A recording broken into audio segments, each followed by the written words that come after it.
This year we saw the release of the Super Mario Bros. Movie, and it was alright. Not the best thing I've ever seen, but definitely not the worst. And it was a completely fine Mario movie. But regardless, it sparked a lot of people's interest in a Nintendo Cinematic Universe. Apparently, even Illumination themselves are interested in this concept. I've had my own thoughts on how a Nintendo Cinematic Universe should go, and what better time to talk about it than now.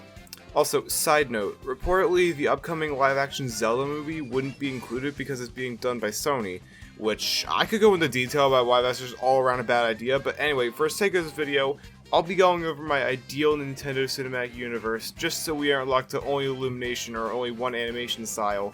Also, another note, I won't be going over any specific release dates or just any phases or anything, just because I just want to go over a concept of what would be included in a cinematic universe. With all that being said, let's get on to things, starting with... Where else could we start but with the inevitable sequel to the Mario movie? We all know it's bound to happen at some point. Tons of people loved the first movie and it made over $1 billion. What would this movie be about? I'm not really sure. I'm not much of a screenwriter, but just give me a better story this time and also give Luigi more screen time and don't sideline him. But in all seriousness, this movie would obviously be made by Illumination and more than likely introduce new characters from the Mario series. It's at least confirmed by a post-credit scene that we'll see Yoshi, but I do hope we'll see other characters like Wario, Bowser Jr., Daisy, maybe even Rosalina, and hey, if we're lucky, Waluigi. But probably not, don't really count on that one. But while we're on the topic of the Mario movie, let's move on to... Luigi, oh yeah. The first Mario movie may have sidelined Luigi, but that can be fixed by giving him his own movie. And of course we'd have to adapt Luigi's most famous outing, Mario is Missing. I'm sorry, I meant the game where Mario goes missing and Luigi has to find him in one of the 7 Koopa Hotel King Boo's mansion. It's already known that Charlie Day would be down to do a Luigi's Mansion movie, and I personally think it would just make for a pretty good time. This would obviously be another Illumination production, and we'd get introduced to new characters like Gadd and... oh, there's not many Luigi's Mansion exclusives actually. Unless we somehow see my boy Luigi, but I doubt he'll make his theatrical debut here, or anywhere for that matter. For this movie, you wouldn't really need to change much from the source material. The plot can still be about the same as the game, except you would need to explain King Boo, because the scene that featured him in the original Mario movie didn't include his gem on the crown. Give that back to him. Moving on to our next movie. Yeah. It's more of an inevitability. It's been rumored since the release of the Mario movie that a Donkey Kong spin-off is going to happen, with even Seth Rogen saying he would want to do the movie. I think an obvious direction for this movie would be using Donkey Kong Country as an inspiration for it. My idea would be bring in the man, the myth, the legend, King K. Rool as the villain. But instead of just simply throwing the Banana Horde, he can't really do that now considering, Donkey Kong has an actual character that's not just funny Monkey Man now. So, let's say K. Rool and the Kremlings decide to capture, I don't know, Cranky Kong or a bunch of unnamed Kongs. As long as it's a call to adventure for DK to go fight his way through a Kremling army with Diddy and make it to K. Rool. As stated earlier, I'm not much of a story guy, this is the best I can really come up with. Anyway, if this movie were to be made, I really hope Nintendo would actually bring out K. Rool from the closet instead of just leaving him to collect more dust. Moving on to something outside of the Mario bubble. I'll keep this one quick because of the recent announcement of the live-action Zelda movie being made by Sony, which, honestly, that's 8 words I never want to hear in that specific order in an announcement, but unfortunately that is just the world in which we live. However, I would like to discuss the perfect world version of this movie, because in a perfect world, the Zelda movie is animated and in 2D, preferably made by Studio Ghibli. It's a suggestion I've seen around, and I think it would work incredibly well. Studio Ghibli normally has elements of magic and fantasy in their movies, and this in their art style will lend itself perfectly to a Zelda movie. Since it's a movie, it would make it the most sense to go with Ganon as the villain, just because it would sell well with the public. As for the plot, I think Breath of the Wild would be a good game to pull from. Its story lends itself quite nicely to a movie, and it has a relatively straightforward plot.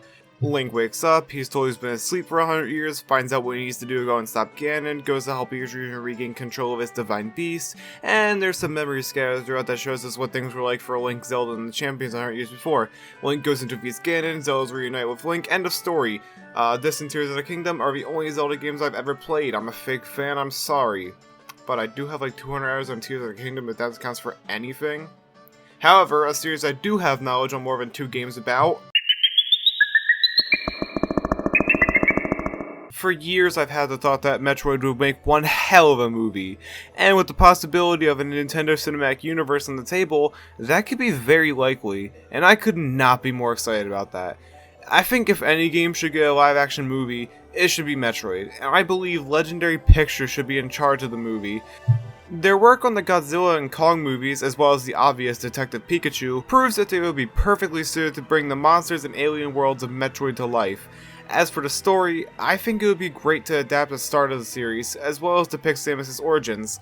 Spend a few scenes at the beginning of the movie explaining Samus' backstory, show us how Chozo raised her, and show how Ridley killed her parents. You know, that fun stuff. After that is basically an adaptation of Metroid Zero Mission, and yes, I chose Zero Mission and not the original Metroid because it's literally the same game, just with more content. A simple explanation, I'm aware. Hi guys, Kirby from the future here. Basically, for this section, I ended up just explaining the entire story of Metroid Zero Mission, and why I left it in the video, I have no idea. But you don't want to hear me ramble, I know that, so I'm just gonna move on to the next thing and save you like an entire minute and a half. Show him what you got, Mike, baby. Now hear me out on this. I honest to God think that Punch-Out could make for a decent movie. You tell the story of Little Mac, watch as he trains with Doc Lewis and powers through matches, eventually making it to the top. It doesn't have to be a very long movie, it might not even make for a good movie, but I wasn't really sure where to put this. It's not long enough to be a show, the story that is, but it also could realistically make around a 90-minute runtime or less. But the real kicker is make it animated and make it stylized like Little Mac's Smash reveal trailer. I will no longer be elaborating, I'm moving on to the next thing. Now, I'm a huge Kirby fan. I don't know if that was evident by my name or various pieces of Kirby merch scattered through my room, but despite that, I was super hesitant on the idea of a Kirby movie. Everyone who has the idea for an NCU puts Kirby in there, but I was a little bit hesitant for the sole reason that big changes would need to be made. For one, Kirby doesn't talk. Yeah, he has little voice clips like, "Hi!" But he never really speaks full-on sentences, except for that one time. As for Kirby's friends, it depends on where you look. In Kirby Superstar, Meta Knight talks. Everywhere else, he doesn't. DDD doesn't really talk in any games as far as I know, and Bandana D literally doesn't have a mouth. I have no idea how well these even function, like that's a mystery for another day. But I think to fix this issue, do what the Kirby anime did, and give DDD and Meta Knight voices. And for the plot of this movie, let's adapt elements from Kirby's Dream Land 2. In the movie, we see Kirby going to stop King DDD after he's being up to DD devious activities, stealing food or something, I don't know. After Kirby fights him, it's revealed that it wasn't actually DDD, but rather dark matter possessing his body. Dark matter escapes the scene, and Kirby and his friends have to go through space and find him and defeat him. Also, if this movie becomes real, please don't make Kirby say Poyo. Too many people associate Kirby with the word Poyo. He only said it in the anime, that's not his thing, it just gets on me and I can't explain it. Moving on to the next thing before I explode. I'm just gonna say it, I have no idea what a Fire Emblem is. My only experience with it is in Smash, and my only knowledge about any story is that this girl cosplayed this guy to tell her dad about the war or something. But I did actually do about 5 minutes of research, and with my good friend Google.com no less, and I actually found out that Fire Emblem is in fact a video game.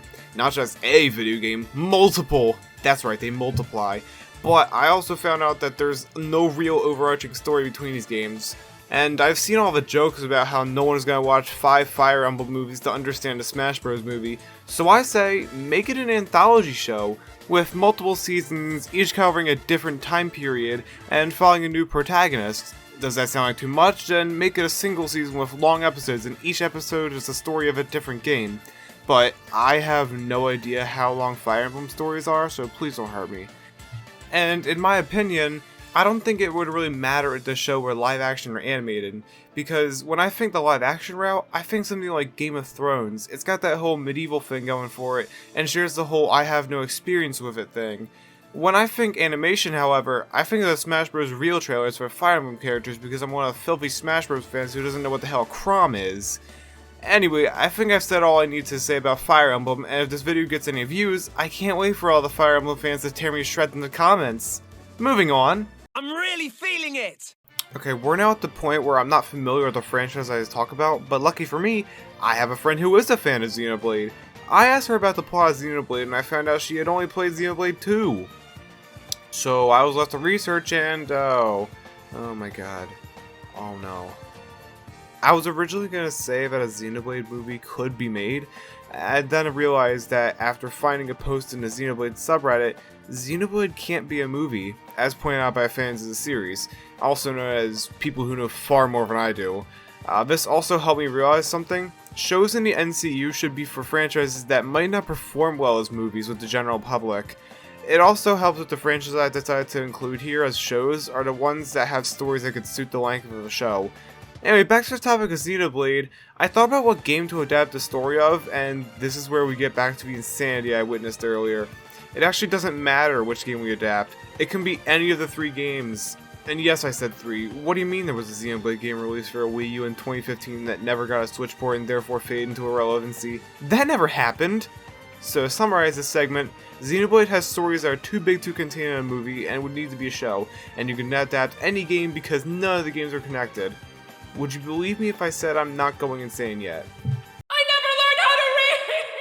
Speaking of franchises that I'm not familiar with, Kid Icarus, and thankfully, this time again, I have a friend who was a fan of it. I asked him if it could be made into a movie or a show, and he told me that Kid Icarus Uprising could be adapted perfectly into a show. There's 25 chapters to Uprising, and his words exactly, a lot can be unloaded plot-wise within each chapter. It goes through several different plot arcs, and you'd never be able to cover that in a single movie. So there you have it, an anime version of Kid Icarus Uprising, 25 episodes long, and Kid Icarus already exists in anime form, both in Palutena's Smash Reveal and the Palutena's Revolting Dinner Short, so there you have it. Earthbound, despite being the inspiration for a game I absolutely love, is a game I don't know anything about. So I asked my good friend Bill Block how it could work, either as a show or movie, and he told me it could work as a mini-series because there is too much they couldn't fit into a movie, which is working in my favor because every show so far would not do well with the general public as a movie. So there you have it, an animated Earthbound mini-series, and yes, it has to be animated, I will not argue that, and it can't be other way. Before I move on to the final part of this video, I do want to talk about a few franchises that I either couldn't find a way to fit in here, or just would not work as a movie or a show. Come on! Okay, I don't think Star Fox can't work as a show or movie, I just don't know anything about it and sadly don't have any friends who do. That's all. Alright, this is the big one. Pokemon can and has worked as like 400 movies and I don't know how many shows. I'm sure when or if Nintendo decides to actually make a cinematic universe, they will include Pokemon. It's a no-brainer for them to include their biggest cash cow.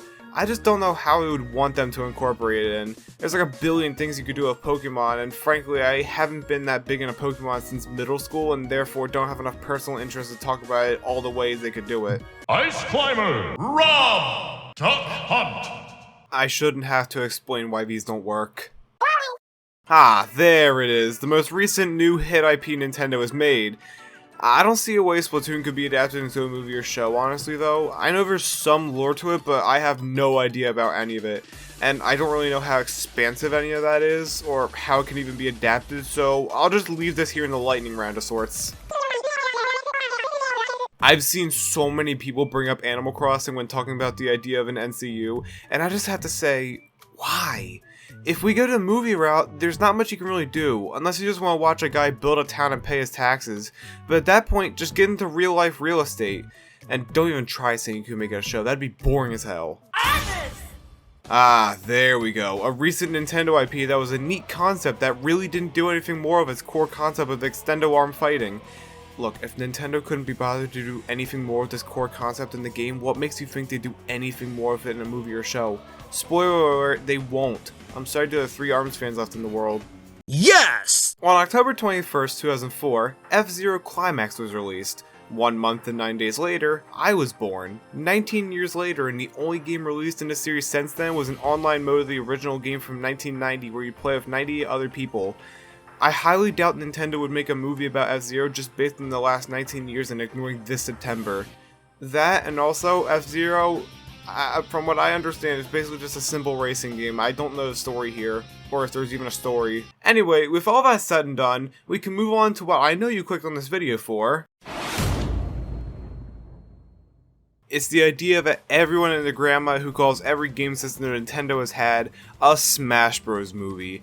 If you've ever seen an idea or had a discussion with someone about a Nintendo Cinematic Universe, this is the Avengers event.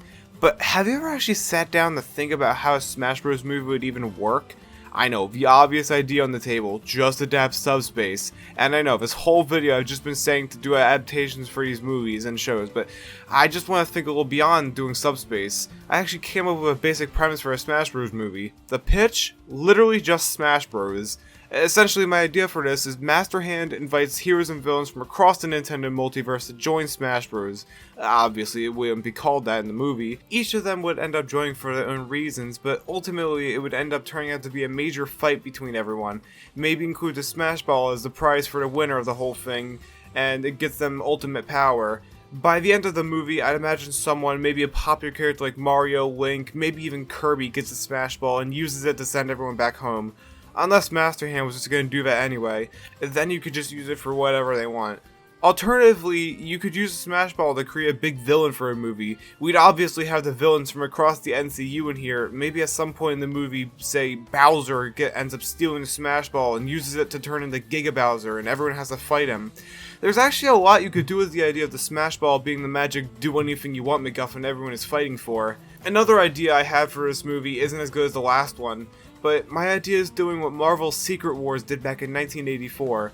Have Master Hand take everyone and transport them to the Smash equivalent of Battle World. Obviously, we can just say Battlefield. Everyone is there, and they don't really know how or why they're there, but we can just start off with showing the heroes and have them interact with each other before showing that their respective villains are also there. The whole thing just turns into a big heroes versus villains fight, all orchestrated by Master Hand. But at some point, Crazy Hand shows up and turns the whole thing into chaos. Heroes start fighting other heroes, same with the villains. We start seeing classic Smash Bros. Matchups like Bowser vs. Ganon, Link vs. Pit Part 2. But amidst all the chaos, everyone starts to realize who's behind the curtain, and they decide to go and fight Master and Crazy Hand to get back to their universes. And they of course all do that to go home, or, let's just do Subspace the movie, sure. Anyway, those are two pitches for a Smash Bros. Movie.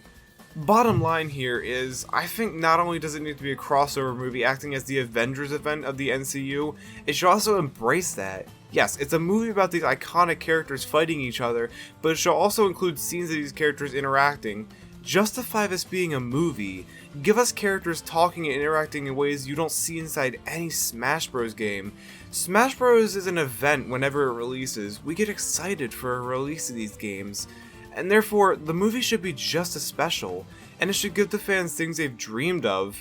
Say, a scene between Bowser, K. Rool, and Dedede just sharing a scene, 3 iconic kings in one place, interacting. Have fun with it. Have Little Mac and Mario talk about being from New York. Meta Knight and Link have a sword fight with each other. There's tons of interactions you can have between this roster of characters. And speaking of the roster, instead of just going over every character out loud, I'll just show the roster on screen. This is what a Smash Bros. Roster would look like for this cinematic universe. I know it might look weird, but, so is my entire idea for this whole thing. So, that about covers it for my idea of a Nintendo Cinematic Universe. If you have any ideas you'd like to share, things you do differently, or just things you want to yell at me about, feel free to do so in the comments. I'd love to hear your thoughts, and if you made it through this whole video, I appreciate you so much. Please consider subscribing, leaving a like, and maybe check out my other videos. And yeah, that's all from me, and I'll see you next time.